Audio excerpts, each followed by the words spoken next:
नमस्कार। आज हम किर्सन काव्य की प्रवृत्तियाँ करेंगे।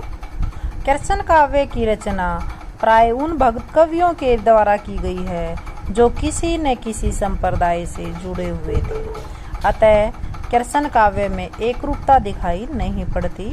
किर्सन लीला का गान तो प्राय सभी कवियों के द्वारा किया गया, परंतु राधा किर्सन के विषय में उनकी अपनी धारणा एवं मान्यताएं रही हैं, जो उनके संप्रदाय विशेष के अनुसार थी।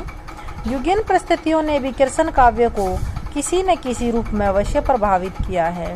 वल्लभाचार्य जी ने तत्कालीन मुस्लिम शासकों के अत्याचारों से पीड़ित समाज की दुर्दशा के संदर्भ में एकमात्र श्री किर्सन को ही शरण स्थल के रूप में स्वीकार किया। सूफियों के प्रेम तत्व को देखकर किर्सन भक्ताचार्यों ने अपनी भक्ति भावना में माधुर्य भाव का समावेश कर लिया और किर्सन भक्ति का गान करने वालों में जो प्रमुख कवि थे वो थे सूरदास जी। किर्सन लीला का वर्णन। किर्सन भक्त कवियों ने राधा किर्सन की लीलाओं का वर्णन अपने काव्य में प्रमुखता से किया है। भिन्न भिन्न संप्रदायों में दीक्षित इन भक्त कवियों ने श्री किर्सन के मधुर रूप की झांकी अंकित करते हुए उनकी बाल लीला एवं प्रेम लीला का चित्रण अपनी रचनाओं में किया है। मध्यकालीन किर्सन भक्त कवियों ने किर्सन की लोक रंजनकारी लीलाओं को अपने काव्य का विषय बनाकर जनता को माधुर्य रस से आकंठ निमग्न कर दिया। इन्होंने किर्सन के बाल जीवन एवं किशोर जीवन की लीलाओं का उन्मुक्त गान किया। यही कारण है कि समूचा भक्तिकालीन किर्सन काव्य माधुर्य भाव से ओतप्रोत है। दूसरी जो इसकी विशेषता है किर्सन काव्य की, वो है प्रेम लक्षणा भक्ति। किर्सन भक्त कवियों की भक्ति प्रेम लक्षणा भक्ति है। श्री किर्सन की प्रेममयी मधुर रस से ओतप्रोत छवि को अपने काव्य का विषय बनाकर ब्रज क्षेत्र का जो वर्णन उन्होंने किया है उसमें प्रेम तत्व का विशुद्ध निरूपण किया है। तीसरी जो विशेषता है वो है सौंदर्य चित्रण। संपूर्ण किर्सन काव्य प्रेम और सौंदर्य एवं श्रृंगार रस से उत्प्रोत है।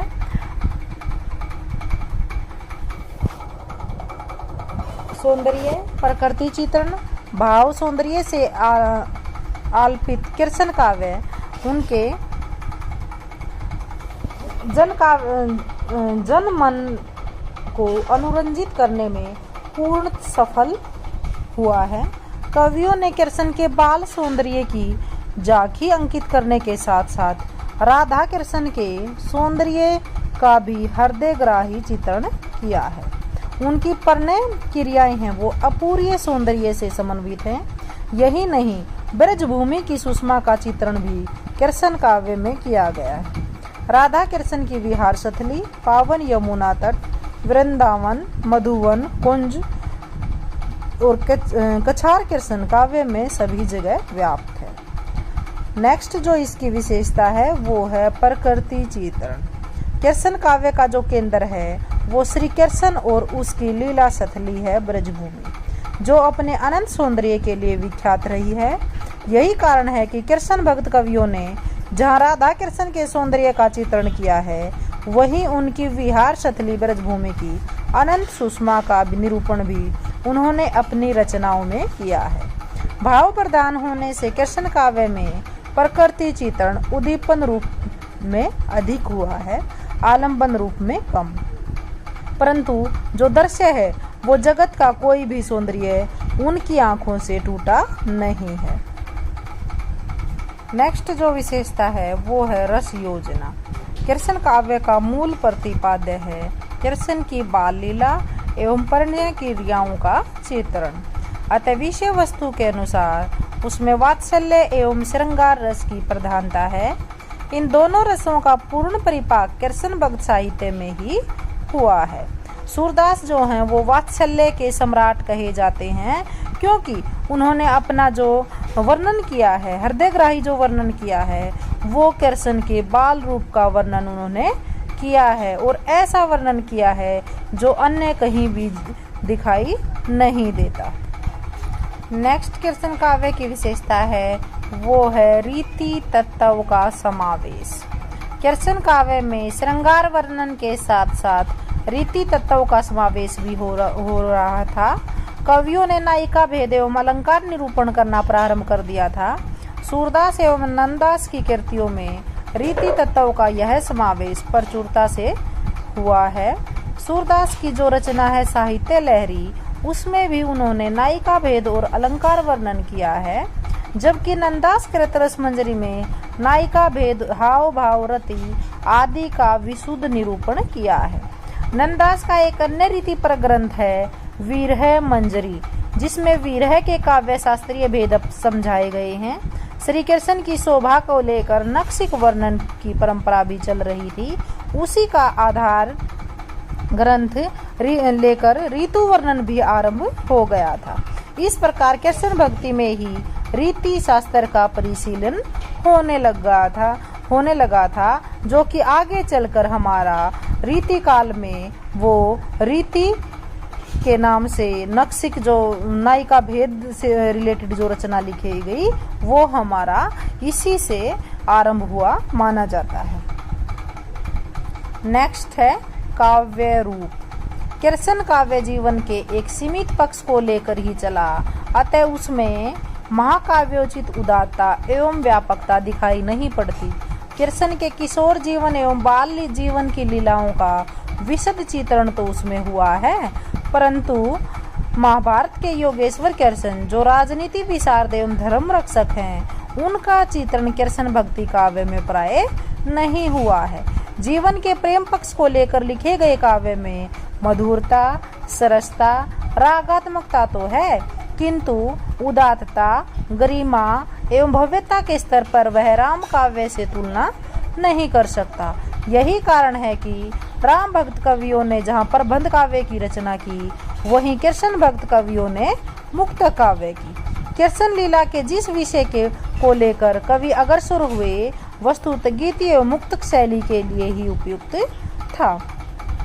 यद्यपि इस काल में कृष्ण के जीवन को आधार बनाकर और कुछ प्रबंध काव्य भी लिखे गए, जैसे भंवर गीत, रास पंचाध्यायी नंददास ने लिखे थे, ये सुदामा चरित, रुक्मणी मंगल आदि तथा, लेकिन जो सूरदास का जो रचना काल है, सूरदास की जो रचनाएं हैं सूर सागर, वो तो बिल्कुल अलग ही थी। और जो भ्रमर गीत भी सूरदास ने लिखा है, वो भी कृष्ण के जीवन चरित का जो वर्णन है उसमें वो बहुत ही अलग है। प्रबंध रचना के लिए जो व्यापक दृष्टि और संबंध निर्वाह कवि के लिए अपेक्षित है, उसका अभाव इस काल के कवियों में देखा जाता है, क्योंकि नंददास, मीराबाई और सूरदास जी ने और रसखान ने, इन्होंने ही कृष्ण का निरूपण किया है, कृष्ण की रचनाएं लिखी हैं।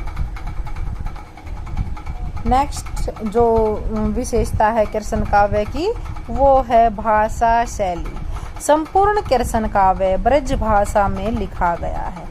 हालांकि भक्ति काल में हमारी 2-3 प्रमुख भाषा रही हैं, जैसे कि सूफी कवियों ने जो भी रचना लिखी है वो अवधि में लिखी है, लेकिन उनकी अवधि थी वो परिनिष्ठित अवधि नहीं थी, बल्कि तुलसी की जो रचनाएं लिखी हैं उन्होंने ब्रज और अवधि में लिखी है, लेकिन जो तुलसी की अवधि थी वो परिनिष्ठित अवधि थी।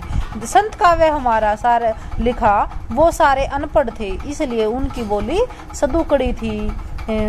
उसने आचार्य रामचंद्र शुक्ल ने तो और श्याम सुंदर दास जी ने तो उसकी भाषा को सदुकड़ी और पंचमेल खिचड़ी भी कहा है, क्योंकि वो अनपढ़ थे। वो जहाँ भी गए, जहाँ के वहीं के उन्होंने शब्द अपने काव्य में ले लिए थे। लेकिन कृष्ण काव्य, संपूर्ण कृष्ण काव्य सिर्फ ब्रज भाषा में ही लिखा गया। सूरदास की जो ब्रज भाषा थी वो परिनिष्ठित एवं साहित्यिक है तथा उसमें प्रत्येक मनोभाव को सफलतापूर्वक व्यक्त करने की क्षमता है।